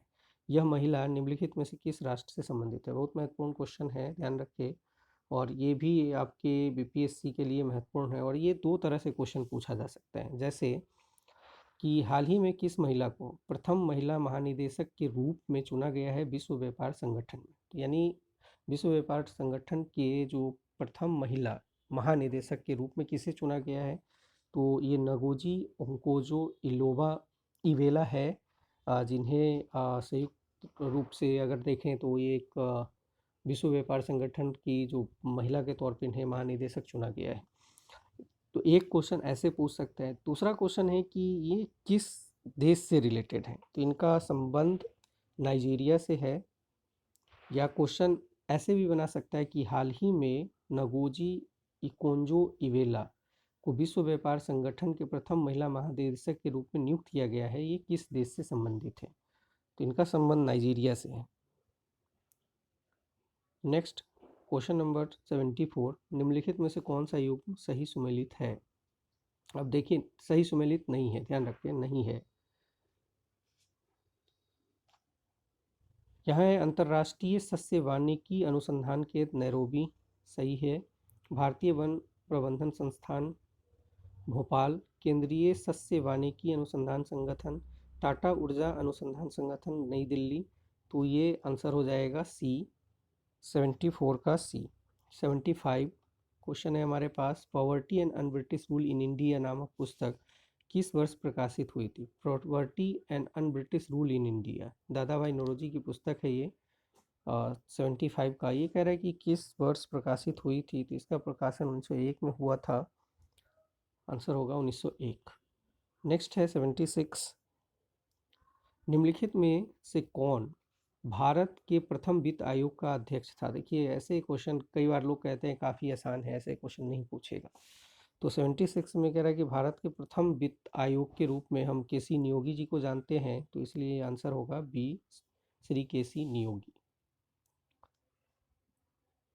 नेक्स्ट 77 से हमारा क्वेश्चन है, खीरे को काटकर यदि नमक डाला जाता है तो निम्न में से किसके कारण पानी निकलता है। यानी खीरे को काट करके बड़ा महत्वपूर्ण क्वेश्चन हो जाता है इस तरह का, और खीरे को काट करके नमक डालने से क्यों पानी निकलता है, तो ये परासरण के कारण होता है, तो आंसर होगा सी, परासरण, 77 का सी। नेक्स्ट 78 निम्नलिखित में से कौन सा रामसर स्थल उत्तर प्रदेश में स्थित नहीं है। ध्यान रखिए यहाँ पे फिर कह रहा है कि स्थित नहीं है, तो अगर हम देखें सूर सरोवर है, समरपुर भी है, सरई भी है, तो आंसर डी होगा, यानी 78 का आंसर डी।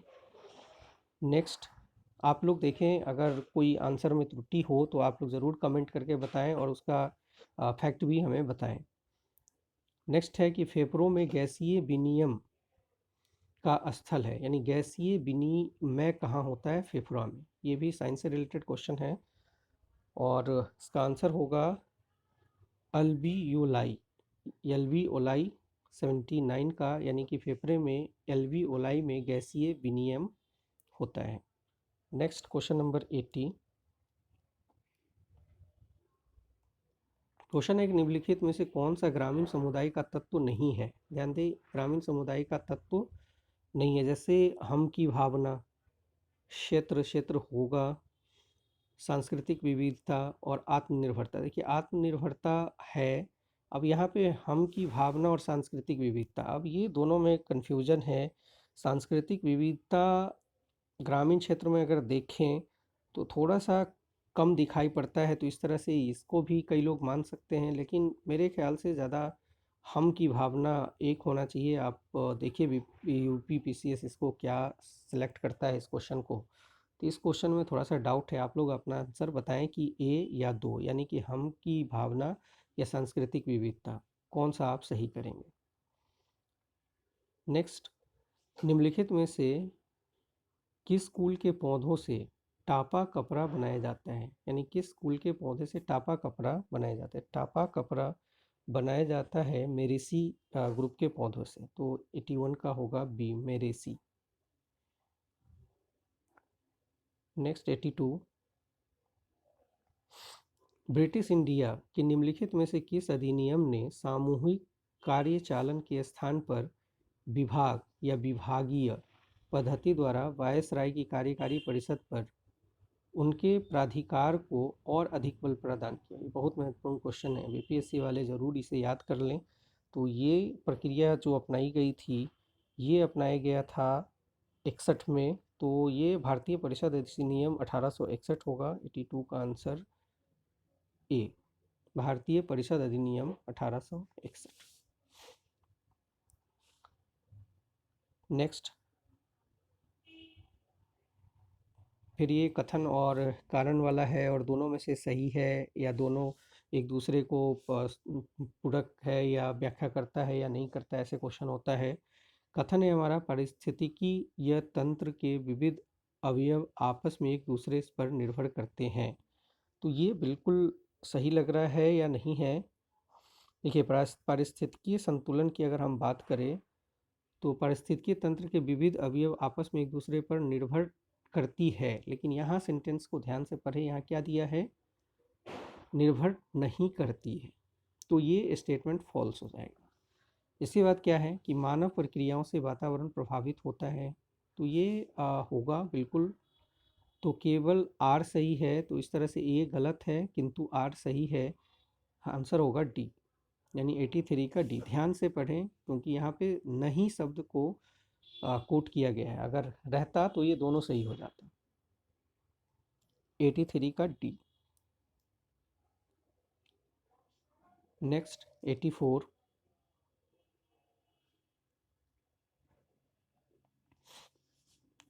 निम्नलिखित में से कौन सी योजनाएं उत्तर प्रदेश में बजट 2021-22 में शामिल की गई है? अब देखिए ये स्टेट स्पेशल है तो थोड़ा सा आप लोग इस पे ध्यान दें। उत्तर प्रदेश से जुड़े लोग जो खास करके जो तैयारी कर रहे थे, ऐसे लोग इस तरह के क्वेश्चन को बेहतर तरीके से कर सकते हैं। और जब भी आप स्टेट पीसीएस की तैयारी करते हैं तो वहाँ की योजनाओं पर विशेष ध्यान दें। अब इसमें से आत्मनिर्भर कृषि समन्वित विकास योजना सही होगा। इसके बाद मुख्यमंत्री सक्षम सुपोषण योजना और मुख्यमंत्री प्रवासी श्रमिक उद्यम विकास योजना, ये तीनों सही है। इसका आंसर 84 का ए होगा। नेक्स्ट 85, निम्नलिखित में से कौन सा सही सुमेलित नहीं है? अब ये कौन सा सही सुमेलित नहीं है, ऐसा क्वेश्चन है। अब जैसे देखिए हुंडरू सुवर्ण रेखा नदी पर है, चचाई प्रपात वह बीहड़ नदी पे है, धुआंधार नर्मदा नदी पे है, बुढ़ा घाघ प्रपात ये पता नहीं, इसका आंसर मेरे ख्याल से डी ही होगा। ये तीनों सुमेलित है, तो 85 का डी आंसर होगा। नेक्स्ट 86, निम्नलिखित में से कौन सा सही सुमेलित नहीं है। अब यहाँ पे भी हमें देखना है कि कौन सा सही है, कौन सा सही नहीं है।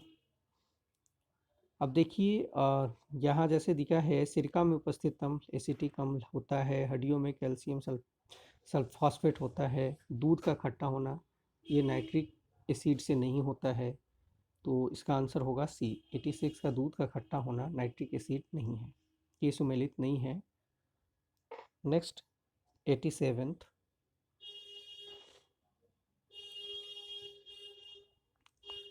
अब यहाँ पे दो दिया है, एक तरफ दिया है ज्वालामुखी पर्वत और दूसरा दिया है देश। कौन से ज्वालामुखी पर्वत किस देश से रिलेटेड है। तो अब जैसे देखिए आप इसमें जब जो भी याद रहे, सबसे पहले ऐसे क्वेश्चन में हम पहला क्वेश्चन ऑप्शन को लेकर के परेशान ना हो, सबसे पहले जो याद हो, जैसे माउंट एटना है, लगभग लोगों को याद होता है कि माउंट एटना कहाँ है। तो माउंट एटना अगर हम देखें तो इसका आंसर होगा इटली, तो हम एक निकाल लेंगे, तो इस तरह से पहला और लास्ट ये दोनों बाहर हो जाएगा। इसके बाद और देख लें कि अगर कोई याद है तो इस तरह से आप निकाल सकते हैं। तो माउंट एटना का संबंध इटली से है, तो एक अब बी या सी दोनों में से कोई आंसर होगा। तो अब यहाँ पे और हम देखें तो जैसे देखिए माउंट पेरिकुटीन या फिर माउंट रेनन का संबंध यूएसए से है, तो ए का 4 हो जाएगा, तो ए का 4 और 2 का 1 है, तो इस तरह से इसका आंसर बी होगा, यानी कि माउंट रेनर है ये यूएसए में है, माउंट एटना इटली में है, माउंट पेरिकुटीन मैक्सिको में है, माउंट एपो का संबंध ये आपका फिलीपींस से है। तो इस तरह से 87 का बी आंसर होगा। नेक्स्ट 88, निम्नलिखित में से कौन सा एलपीजी का प्रमुख अवयव है। देखिए ऐसे क्वेश्चन बीपीएससी खूब पूछा है, तो एलपीजी का प्रमुख अवयव कौन सा है, इसमें आपसे क्वेश्चन पूछा है, और एलपीजी का प्रमुख अवयव ब्यूटेन होता है, इसलिए इसका आंसर होगा सी, ब्यूटेन। क्वेश्चन नंबर 89, निम्नलिखित में से कौन सी एक नदी भारतीय गंगा नदी बेसिन का हिस्सा नहीं है। तो भारतीय गंगा नदी का जो बेसिन है उसमें जोंक नहीं होगा, तो इसका आंसर होगा डी, जोंक नदी इसका हिस्सा नहीं है। नेक्स्ट क्वेश्चन नंबर 90, रक्त में शर्करा का स्तर सामान्यतया प्रदर्शित किया जाता है। रक्त में शर्करा का स्तर किस तरह से प्रदर्शित किया जाता है, तो ये होता है मिलीग्राम प्रति डेसीलीटर के रूप में, तो इसका आंसर होगा बी, मिलीग्राम प्रति डेसीलीटर के रूप में। नेक्स्ट क्वेश्चन नंबर 91, सरस आजीविका मेला 2021 का आयोजन निम्नलिखित में से किस शहर में किया गया था। देखिए सरस आजीविका मेला का आयोजन ये किया गया था नोएडा में, यूपी स्पेशल है आपका क्वेश्चन है, तो नोएडा इसका आंसर होगा। नेक्स्ट क्वेश्चन है हमारा, नोबी और कांतो मैदान निम्नलिखित में से किस देश में स्थित है। नोबी और कांतो मैदान ये दोनों का संबंध किस देश से है। 92 का, ये दोनों जापान से रिलेटेड है। नोबी और कांतो का मैदान ये जापान में है। नेक्स्ट क्वेश्चन नंबर 93,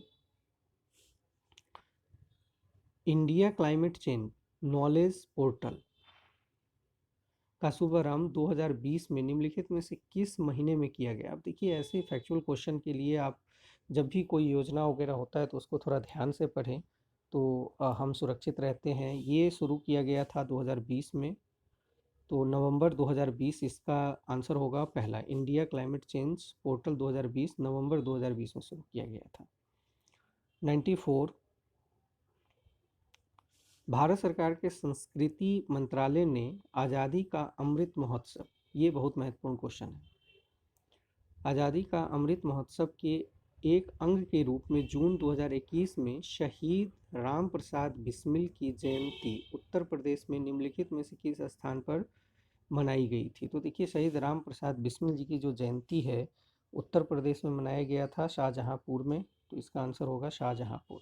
और ये खास करके जो संस्कृति मंत्रालय ने जो आज़ादी का अमृत महोत्सव है, इससे कई सारे क्वेश्चन निकल के आते हैं, तो इसको एक बार आप ध्यान से पढ़ लें।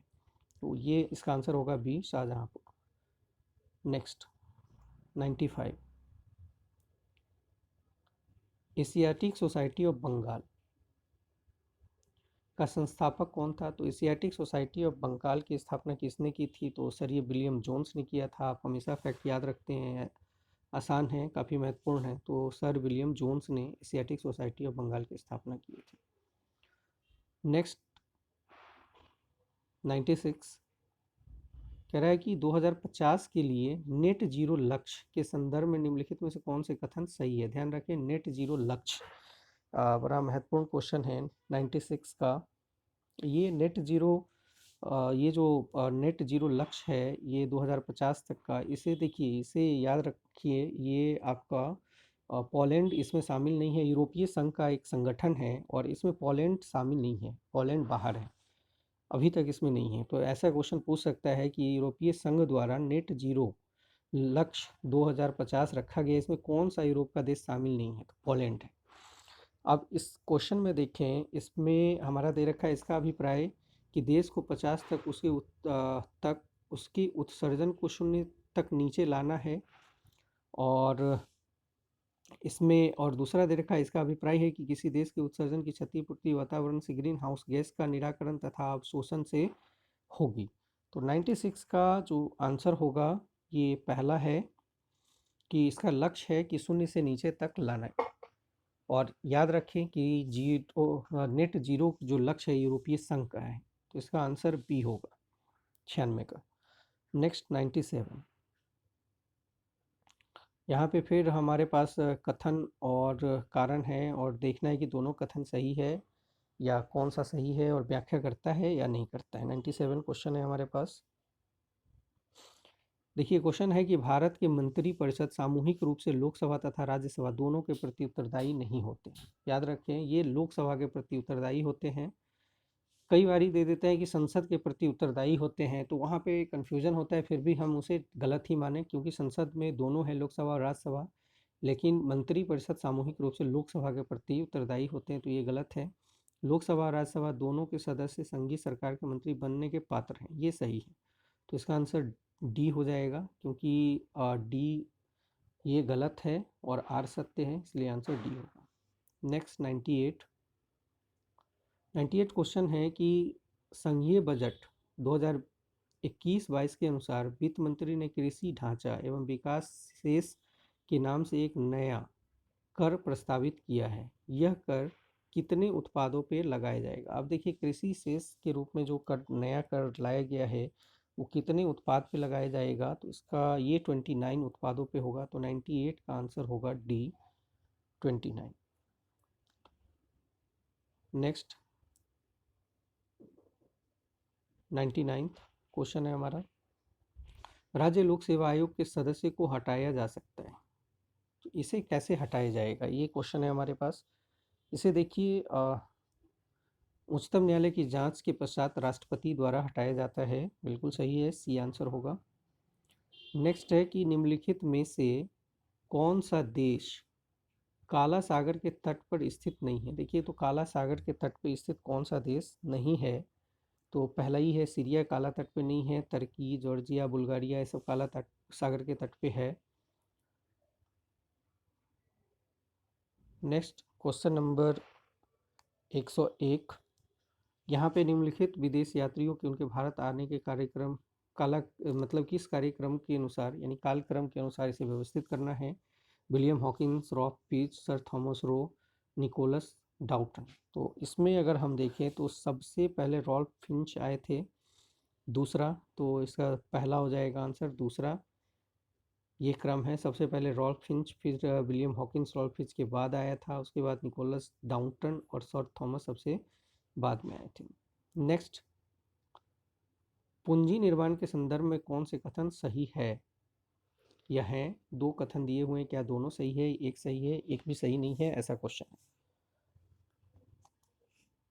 देखिए, पूंजी निर्माण की प्रक्रिया बचतों और वित्तीय संस्थाओं की प्रभाविता पर निर्भर करता है, सही होना चाहिए। विदेश पूंजी निर्माण के लिए एक अनिवार्य कारक है निवेश, या निवेश है, सही है, निवेश पूंजी निर्माण, हाँ बिल्कुल सही है। तो ये दोनों सही होगा, इसका आंसर सी होगा। नेक्स्ट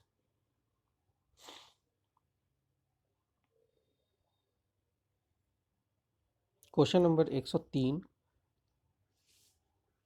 यहाँ पे हमारे पास एक जैव मंडल दिया है और उसकी अवस्थिति, कौन से जैव मंडल किस राज्य में अवस्थित है, ऐसा क्वेश्चन है। तो 103 का जैसे देखिए, सबसे पहले हम देखते हैं सिमलीपाल। जैसे सिमलीपाल का नाम पढ़ते हैं और हमारे दिमाग में घूमना चाहिए कि ये उड़ीसा में है, तो सिमलीपाल यानी कि ए का 4 होगा, उड़ीसा, ए का 4। तो 4 देखते हैं, तो 4 पहला और दूसरा में है, तो ये दोनों हमारा बाहर होगा। इसके बाद देखते हैं पंचमढ़ी। तो पंचमढ़ी कहाँ है? तो ये काफ़ी आसान है, आप पंचमढ़ी ढूंढें। पंचमढ़ी हमारा पंचमढ़ी पंचमढ़ी मध्य प्रदेश में। पंचमढ़ी, हाँ, मध्य प्रदेश ऑप्शन है, पंचमढ़ी मध्य प्रदेश में है। और नंदा देवी और नोकरेक, नोकरेक मेघालय में है और नंदा देवी उत्तराखंड में है। तो इस तरह से हमारा आंसर बी हो जाएगा, यानी पहला सिमलीपाल उड़ीसा 4, पंचमढ़ी तीसरा मध्य प्रदेश, नंदा देवी पहला उत्तराखंड और नोकरेक मेघालय। तो ये क्रम होंगे। 103 का आंसर होगा बी। नेक्स्ट 104। निम्नलिखित में से 1926 ईस्वी में गठित नौजवान सभा का प्रारंभिक सदस्य कौन नहीं था? मतलब कौन प्रारंभिक सदस्य नहीं थे, बाद में इसमें जुड़ गए थे। तो इसका आंसर होगा अंबिका चक्रवर्ती। ये प्रारंभिक सदस्य नहीं थे, बाद में जुड़े थे, अंबिका चक्रवर्ती। 104 का डी। नेक्स्ट क्वेश्चन है हमारा 105। इंडोनेशिया द्वीप समूह में पश्चिम से पूरब दिशा की ओर सही क्रम को चुने। पश्चिम से पूरब की ओर इंडोनेशिया में कौन से है? तो इसमें सुमात्रा, जावा, बाली और मोलबोक। इसका आंसर होगा बी। आप एक बारी मैप में चेक कर लें और फिर देखें इसको ध्यान से, मैप में चेक कर लें आप लोग। Next question number 106। भारतवर्ष में खारे पानी की सबसे बड़ी झील, भारत में खारे पानी का सबसे बड़ी, ये इस तरह के 2 क्वेश्चन पूछा है चिल्का से रिलेटेड। अभी जैसे हमने बात किया था, एक और क्वेश्चन था पूर्वी तट पे। तो 106 का ए होगा चिल्का। भारत में खारे पानी का सबसे बड़ी झील चिल्का है। Next question number 107। निम्नलिखित में से किस स्थान पर भारत में प्रथम नगर निगम स्थापित किया गया था? पहला नगर निगम, तो बार बार पढ़ते आ रहे हैं हम इतिहास में कि मद्रास में हुआ था, तो इसका आंसर होगा B, Madras. Next question number 108। Nobel पुरस्कार विजेता अमर्त्य सेन द्वारा लिखित निम्नलिखित में से कौन सी पुस्तक जुलाई 2021 में प्रकाशित हुई है? तो हाल ही में इनके द्वारा जो लिखित एक पुस्तक है, जिसे home in the world, C, home in the world. तो क्वेश्चन ऐसे भी पूछ सकता है कि ये किनकी रचना है, तो होम इन द वर्ल्ड। तो 108 का C. Next question number 109। Sensex Bombay stock exchange, Bombay stock exchange का प्रचलित सूचकांक है, जिसे बॉम्बे स्टॉक, कई बार स्टॉक दे देंगे स्टॉक एक्सचेंज और उसका सूचकांक क्या है मिलाना होता है।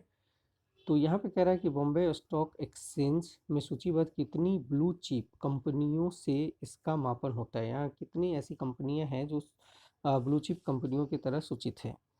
अच्छा क्वेश्चन है, और इसमें 30 है, तो याद रखें 30 कंपनी, आंसर बी। तो 109 का बी होगा। Question number 110। नीचे दिए गए तथ्यों पर ध्यान दीजिए, ठीक है, और यहाँ कह रहा है सही उत्तर चुनिए कि दोनों कथन सही है या नहीं है। पहला है कि भारत के प्रथम मुख्य निर्वाचन आयुक्त सुकुमार सेन थे, सही है। भारत की पहली महिला मुख्य निर्वाचन आयुक्त रमा देवी थी, दोनों सही है। इसका आंसर सी होगा। Next question number 111। देखिए ये स्पेशल क्वेश्चन है उत्तर प्रदेश से। उत्तर प्रदेश का निम्नलिखित में से कौन सा जिला क्षेत्रफल की दृष्टि से सबसे छोटा है? तो उत्तर प्रदेश का हापुड़, हापुड़ जिला क्षेत्रफल की दृष्टि से सबसे छोटा है। तो इस तरह से आपसे क्वेश्चन पूछ सकता है कि बिहार का सबसे छोटा जिला क्षेत्रफल की दृष्टि से, ये जनसंख्या की दृष्टि से सबसे घनत्व वाला जिला कौन सा है, तो ऐसा क्वेश्चन बना सकते हैं। नेक्स्ट क्वेश्चन है हमारा 112। विश्व का पहला हृदय प्रत्यारोपण निम्नलिखित में से किसने किया था? तो देखिए विश्व में पहला जो हृदय रोपण हुआ था वो बर्नार्ड ने किया था, क्रिश्चियन बर्नार्ड। तो इसका आंसर होगा सी, 112 का सी, क्रिश्चियन बर्नार्ड ने सबसे पहले हृदय प्रत्यारोपण का काम किया था। नेक्स्ट 113। देखिए 113 का क्वेश्चन है, ये ज्योग्राफी, निम्नलिखित नदी के संदर्भ में निम्नलिखित में कौन सा कथन सही है। ज्योग्राफी और मेकांग नदी दिया है। मेकांग नदी का उद्गम तिब्बत के पठार से होता है, सही है ये। मेकांग का डेल्टा कंबोडिया में स्थित है, दक्षिण कंबोडिया में स्थित है, ये सही नहीं है, क्योंकि मेकांग जो अपना डेल्टा बनाता है ये कंबोडिया में नहीं, वियतनाम में बनाता है। तो इस तरह से 113 का केवल ए सही है। ध्यान रखें, मेकांग का जो डेल्टा है वो कंबोडिया में ना होकर के वियतनाम में, अगर वियतनाम होता तो दोनों सही होता। नेक्स्ट 114। सामान्य दृष्टि के लिए निम्नलिखित में से कौन सा विटामिन आवश्यक होता है। देखिए सामान्य दृष्टि के लिए आवश्यक विटामिन अगर हम बात करें तो ये रेटिनॉल है, तो इसका आंसर होगा डी, रेटिनॉल, 114 का डी। Next question number 115। क्या आप मुझे एक भी स्वतंत्र देश दिखा सकते हैं जहां पृथक मताधिकार हो। अंग्रेज जा चुके हैं परंतु वे शरारत छोड़ गए हैं। निम्नलिखित में से किसने उपरोक्त वाक्य को संविधान सभा की बहस में कहा था। बड़ा अच्छा क्वेश्चन है। स्टेटमेंट से क्वेश्चन कई बार फंसा देता है, लेकिन ये बड़ा अच्छा स्टेटमेंट है, सरदार वल्लभ भाई पटेल जी का स्टेटमेंट है। इसका 115 का होगा सी। नेक्स्ट 116। वैश्विक शांति सूचकांक 2021 के अनुसार निम्नलिखित में से विश्व का सबसे शांतिपूर्ण क्षेत्र कौन सा है। तो विश्व का सबसे शांतिपूर्ण क्षेत्र की बात करें तो ये यूरोप को दिया गया है, तो 116 का यूरोप। यहाँ क्षेत्र पूछा है तो यूरोप है। विश्व का शांति सूचकांक में जो सब विश्व का सबसे शांतिपूर्ण क्षेत्र है वो यूरोप है। नेक्स्ट 117।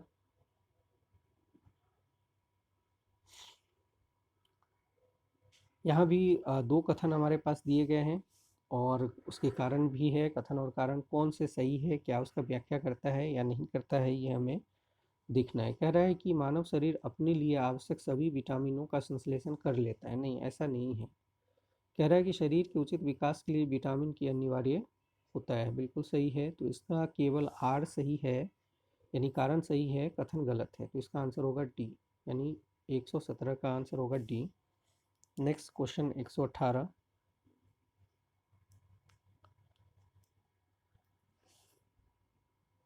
सुगम्य भारत अभियान संबंधित है। सुगम्य भारत अभियान का संबंध किससे है। इसका संबंध दिव्यांग व्यक्तियों से है, तो इसका आंसर होगा ए, दिव्यांग व्यक्तियों से, सुगम्य भारत अभियान। Next question number 119। अब 119वां क्वेश्चन को ध्यान से देखें। यह है कि विद्युत विभव के संदर्भ में निम्नलिखित कथनों में से कौन से सही है। या दो कथन दिए गए हैं और विद्युत विभव के बारे में पूछा गया है, कौन सा कथन सही है। यह एक अदिश राशि है, बिल्कुल यह एक सदिश राशि नहीं है, तो केवल एक आंसर होगा 119 का ए। Next question number 120। यहाँ पे एक तरफ भारत के राज्य दिया है और उसकी ऊंची चोटी दिया गया है, तो इसमें हमें देखना है, मिलाना है। तो ध्यान से देखिए, अगर हम एक दो भी अगर यहाँ से हम निकालते हैं तो हमारे लिए फ़ायदेमंद हो जाता है। जैसे कह रहा है तमिलनाडु, तो डोडा बेटा तमिलनाडु में है, तो 4 होगा, तो 4 होगा, तो ये दोनों बाहर हो जाएंगे, एक और दो, क्योंकि बी और सी दोनों में 4 है। अब देखते हैं कि राजस्थान, तो राजस्थान में सबसे ऊंची चोटी गुरु शिखर, हाँ राजस्थान गुरु शिखर, ये अरावली की चोटी है। तो डोडा बेटा तमिलनाडु का, राजस्थान में गुरु शिखर, यानी कि एक का 4 और बी का 3, तो इस तरह से डी आंसर हो जाएगा। और नागालैंड की सबसे जो ऊंची चोटी है सारामती चोटी हो जाएगा, और मध्य प्रदेश में धूपगढ़, तो इस तरह से इसका आंसर हो जाएगा डी। नेक्स्ट 121 क्वेश्चन है, एक अनवीकृत ऊर्जा स्रोत है। अनवीकृत, याद रखें यहाँ पे अनवीकृत के बारे में बात किया है, इसमें से कौन सा है अनवीकृत ऊर्जा स्रोत। तो इसमें आंसर होगा पेट्रोलियम। सौर ऊर्जा, वायु ऊर्जा, बायोगैस नहीं, इसमें पेट्रोलियम एक अनवीकृत ऊर्जा स्रोत है। नेक्स्ट क्वेश्चन 122, 2019-20 में निम्नलिखित देशों में से किससे भारत का व्यापार शेष अधिक के सर्वाधिक रहा है? 19-20 में भारत का जो व्यापार है वो शेष अधिक के किस देश के साथ रहा है? ऐसे क्वेश्चन आपसे बीपीएससी पूछेगा और यह है यूएसए के साथ, यूएसए पहला। नेक्स्ट क्वेश्चन नंबर 23 यानी 123 क्वेश्चन है, सिविल सेवाओं में सुधार हेतु पीसी होटा समिति का गठन किस वर्ष किया गया था? तो पीसी होटा का जो गठन किया गया था ये 2004 का था, तो ये इसका आंसर होगा बी 2004, पीसी होटा समिति। नेक्स्ट, कार्बन क्रेडिट की अवधारणा उत्पन्न हुई है। कार्बन क्रेडिट की अवधारणा कहाँ से आया था ये? तो ध्यान रखिए ये क्योटो प्रोटोकॉल से है, और क्योटो प्रोटोकॉल जापान का क्योटो प्रोटोकॉल, ये इसका आंसर होगा सी 124 का सी, क्योटो प्रोटोकॉल, कार्बन क्रेडिट की अवधारणा।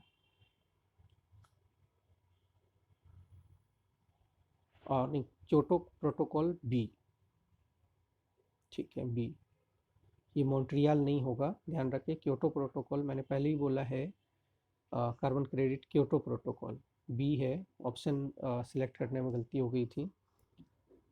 नेक्स्ट, एक बार फिर बता दूं, कार्बन क्रेडिट का संबंध क्योटो प्रोटोकॉल से है, मैंने चर्चा किया था, वो टिक गलत लग गया था।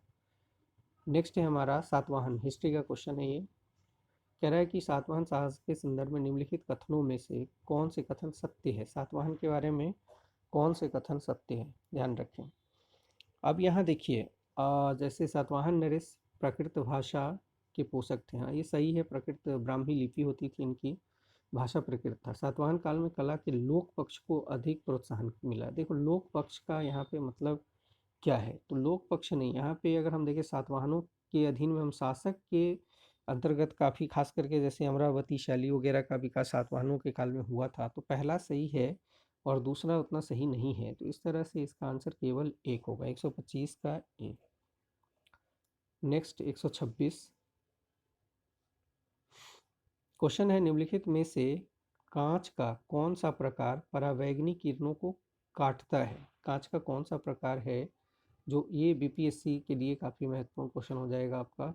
निम्नलिखित में से कांच का कौन सा प्रकार परावैंगनी किरणों को काटता है? तो देखिए कांच का जो प्रकार है परावैंगनी को काटने वाला वो है क्रूक्स कांच, यानी क्रूक्स कांच परावैंगनी किरणों को काटता है। नेक्स्ट क्वेश्चन नंबर 127, 127, निम्नलिखित, यहाँ पे कह रहा है कि सुमेलित नहीं है। एक तरफ दिया हुआ है स्थानीय पवनों का नाम और दूसरा दिया है स्थल, तो 127 में सुमेलित कौन सा नहीं है? जैसे लेवेश स्पेन से है, ब्रिकफील्ड ऑस्ट्रेलिया से है, ब्लैक रोलर उत्तरी अमेरिका में चलता है, शमन ऑस्ट्रेलिया में नहीं चलता है, तो 127 का डी होगा। नेक्स्ट हमें यहाँ सुमेलित करना है, एक तरफ राज्य दे रखा है और दूसरी तरफ राजभाषा में प्रतिनिधित्व, यानी राज्यसभा में प्रतिनिधित्व, यानी किस राज्य का राज्यसभा में कितना प्रतिनिधित्व है, इसके बारे में हमें बताना है। तो यहाँ देखिए, अब अगर हम बात करें राजस्थान, राजस्थान को 10 सीटें मिला हुआ है, तो एक का ए, तो दूसरा और चौथा बाहर हो जाएगा, क्योंकि थर्ड में सी में भी एक का ए है और ए में भी है। अब देखिए गुजरात, गुजरात में जो सीटों की संख्या है 11 है, तो इस तरह से ए आंसर हो जाएगा। राजस्थान यानी 128 का ए। नेक्स्ट, 2021 में Oscar award for the best social feature का पुरस्कार जीतने वाली फिल्म नोमैडलैंड का निर्देशन निम्नलिखित में से किसने किया था? देखिए नोमैडलैंड काफ़ी पॉपुलर मूवी रही है, इससे कई सारे ऐसे क्वेश्चन पूछ सकते हैं आप लोगों से, तो इसके बारे में ज़रूर याद रखें, किस निर्देशक कौन है, कौन बेस्ट एक्टर है, ऑस्कर के बारे में क्वेश्चन होता ही होता है। तो यहाँ पे क्वेश्चन है कि इसके निर्देशक कौन है, तो 129 का आपका आंसर होगा ए, स्लोए झाओ। नेक्स्ट 130 में हमारे पास दे रखा है कि कौन सा सुमेलित नहीं है, हमें सुमेलित नहीं है काटना है। अब हमारे पास एक तरफ दिया है स्थान और दूसरी तरफ दिया है जनजाति, तो इसमें अलास्का में कोरियाक ये नहीं है, तो ये सुमेलित नहीं है। बोर्निया, स्वीडन और फिनलैंड में लेप्स है। अरब मरुस्थल में रुवाला है। तो इसका आंसर मेरे ख्याल से ये होना चाहिए 130 का, ये अलास्का में कोरियाक नहीं होगा। Next question number 131, 131।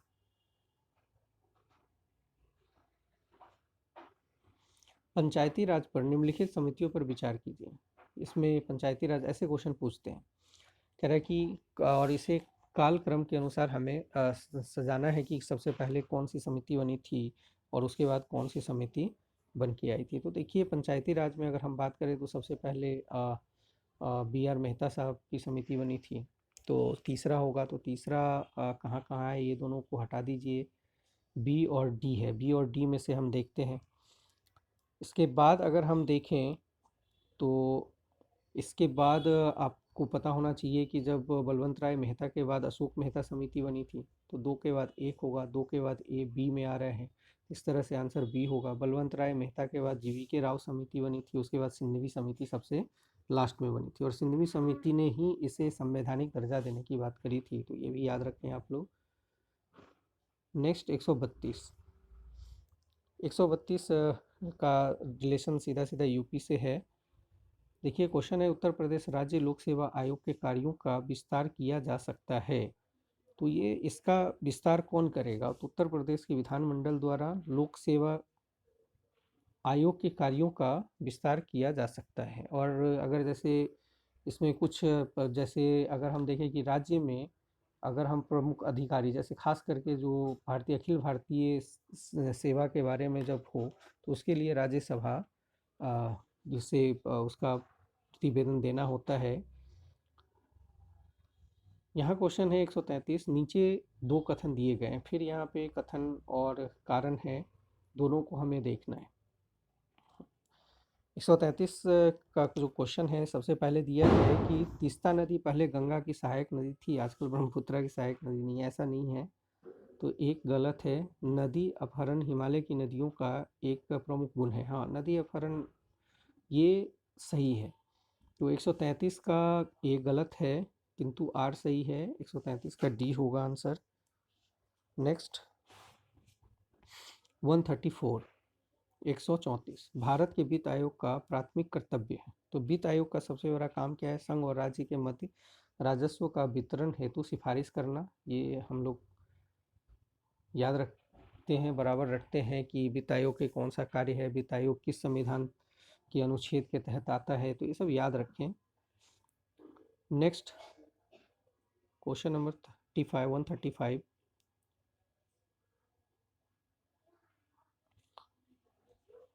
क्वेश्चन है कि निम्नलिखित में से श्रम संबंधित अधिनियम मजदूरी संहिता 2019 में सम्मिलित किया गया है। तो यहाँ पे देखिए, अब जैसे 2000 मजदूरी संहिता 2019 के लिए क्या क्या सम्मिलित है, तो न्यूनतम मजदूरी अधिनियम होना चाहिए, बोनस भुगतान अधिनियम, बोनस भुगतान अधिनियम भी होना चाहिए, संविदा श्रम अधिनियम और समान परिश्रमिक अधिनियम, तो ये भी होना चाहिए। यहाँ पे देखिए मुझे या तो इसका आंसर सी ज़्यादा सही लग रहा है, लेकिन अगर देखें तो डी की तरफ भी, तो आप बताएं कि इसका आंसर क्या होना चाहिए। मेरे हिसाब से इसका आंसर सी होगा। नेक्स्ट 136, 136वां क्वेश्चन है, निम्नलिखित में से कौन सा एक 1924 के कानपुर षड्यंत्र मामले में शामिल नहीं था। ध्यान रखिए, नहीं था क्वेश्चन है, कौन शामिल नहीं था। तो इसमें अगर हम देखें तो मुजफ्फर अहमद, नालिनी गुप्ता, शौकत अली उस्मानी और AM अंसारी, इसमें AM अंसारी शामिल नहीं थे, तो इसका आंसर होगा डी, 136 का डी। नेक्स्ट 137 वह क्वेश्चन है हमारा कि जनगणना 2011 के अनुमानों के अनुसार भारत में निम्न में से कौन सा एक सर्वाधिक जनसंख्या वाला राज्य है। तो देखिए ये भी यूपी ने अपना स्पेशल क्वेश्चन को पूछा है, तो इसका उत्तर प्रदेश आंसर होगा। नेक्स्ट क्वेश्चन नंबर 138, क्वेश्चन है यहाँ भी सुमेलित है या सुमेलित नहीं है, तो नहीं को अंडरलाइन करें। एक तरफ विषय दिया है, दूसरी तरफ अनुच्छेद दिया है। तो 138 का ऐसे क्वेश्चन काफ़ी महत्वपूर्ण होते हैं। तो देखिए कौन सा सुमेलित नहीं है। तो अब अगर हम बात करें तो न्यायिक न्यायपालिका व कार्यपालिका का पृथक्करण सही है। अनुसूचित जाति अनुसूचित जनजातियों के लिए सेक्शन और आधिकारिक हित के लिए ठीक है। सहकारी सोसाइटी का संवर्धन और पंचायतों का गठन ये भी सही है। तो इस तरह से 138 का आंसर होना चाहिए सी। नेक्स्ट 139, निम्नलिखित में से कौन सा अंटार्कटिक में भारत का स्थायी और उसके द्वारा परिचालित अनुसंधान स्टेशन है। अंटार्कटिका में भारत का कौन से अनुसंधान परिषद है। और देखिए इसमें भी लिखा है परिचालित अनुसंधान स्टेशन, तो इसका आंसर होगा भारत और मैत्री, सी। नेक्स्ट, यहाँ भी सुमेलित नहीं है। एक तरफ दिखा है कि खिलाड़ी का नाम और टोक्यो ओलंपिक। हाँ, टोक्यो ओलंपिक से क्वेश्चन बीपीएससी में 100% रहेगा। तो पीवी सिंधु ने कांस्य पदक जीता था, बिल्कुल सही है। बजरंग पुनिया ने रजत नहीं जीता था, तो बजरंग पुनिया रजत नहीं जीते थे, तो इसका आंसर बी होगा। मीराबाई चानू रजत, नीरज चोपड़ा स्वर्ण पदक, ठीक है। तो इसका 140 का बी आंसर होगा। बजरंग पुनिया भी कांस्य पदक पे ही थे, तो इसलिए इसका आंसर बी होगा, सुमेलित नहीं है। नेक्स्ट, नीति आयोग द्वारा चलाए जा रहे आकांक्षी जिला कार्यक्रम के अंतर्गत उत्तर प्रदेश के कितने जिले को जून 2021 तक शामिल किया गया है। आकांक्षी जिला कार्यक्रम जो नीति आयोग चलाता है, इसे क्वेश्चन पूछ सकता है कि आकांक्षी जिला कार्यक्रम किसके द्वारा चलाया जाता है, तो नीति आयोग द्वारा। उत्तर प्रदेश के कितने जिले जून 2021 तक शामिल किए गए थे, तो मेरे ख्याल से इसका आंसर सी होना चाहिए, 8 जिला। नेक्स्ट 142वां क्वेश्चन है, निम्नलिखित में से किस संगठन द्वारा वर्ल्ड पॉपुलेशन रिपोर्ट 2021 जारी किया गया। तो वर्ल्ड पॉपुलेशन रिपोर्ट जो 142 का होगा, ये संयुक्त राष्ट्र जनसंख्या कोष जारी करता है, यानी बी। नेक्स्ट हमारा 143वां क्वेश्चन है। इसमें हमारे पास ग्रंथ दिया है और दूसरी तरफ रचयिता दिया गया है कि कौन किसके रचयिता है 143 का। तो देखिए इसमें जब भी मैंने आपको तरीका बताया कि कोई भी एक मिल जाए तो सबसे पहले उसे देखें और बाद बाकी को अलग करें। जैसे रागमाला, रस कौमुदी, राग विबोध, चतुर्दिक प्रकाशिका। तो इसमें से अगर कोई आपको मिल रहा है तो उसको पहले निकाल ले। जैसे देखिए रागमाला, रागमाला का ये सही मिलाया है जिन्होंने क्वेश्चन किया है, वो पुंडरीक विट्ठल का है रागमाला। तो ए का 3 हो जाएगा, तो ऑलरेडी ये तीनों के तीनों बाहर हो जाएंगे। तो इसका आंसर ये होगा रागमाला के रचयिता है पुंडरी विट्ठल। दूसरा है रस कौमुदी, रस कौमुदी श्रीकंठ का है। और राग विबोध ये है सोमनाथ का। चतुर्दिक प्रकाश है वेंकट रमन का। 143 का ए। नेक्स्ट क्वेश्चन है हमारा क्वेश्चन नंबर 144वां।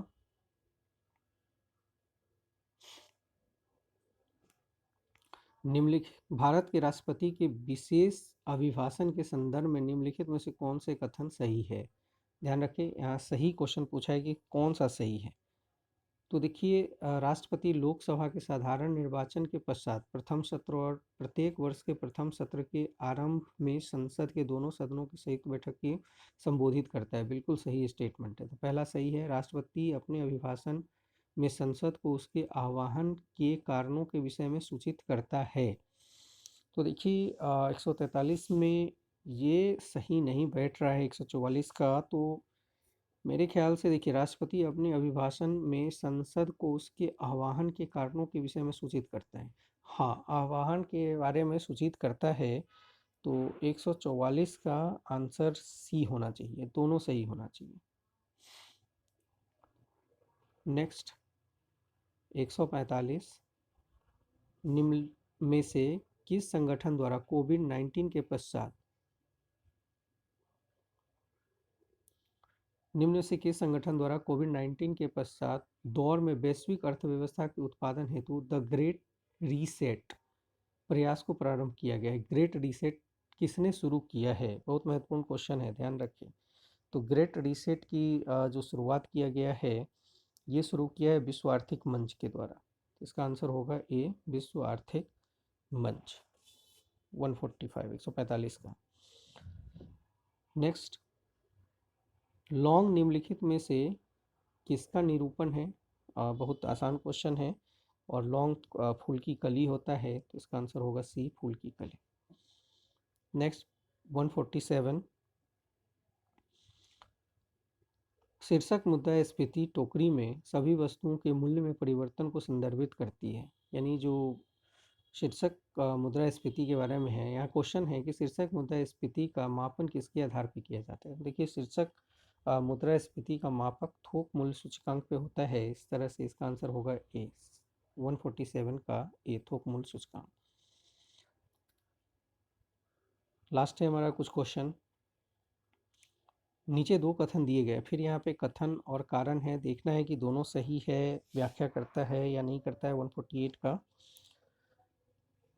पहला कथन है कि वित्त आयोग के अध्यक्ष व सदस्यों की योग्यता का निर्धारण भारत के राष्ट्रपति नहीं करते हैं, ये संसद द्वारा किया जाता है। तो ये गलत है। अध्यक्ष व सदस्यों की नियुक्ति भारत के राष्ट्रपति द्वारा होती है, ये सही है। इस तरह से इसका आंसर हो जाएगा डी, यानी 148 का D. Next 149, second last question है ये। अब यहाँ पे अगर हम क्वेश्चन देखें, क्वेश्चन है कि योजनाएं और प्रारंभ किए गए वर्ष।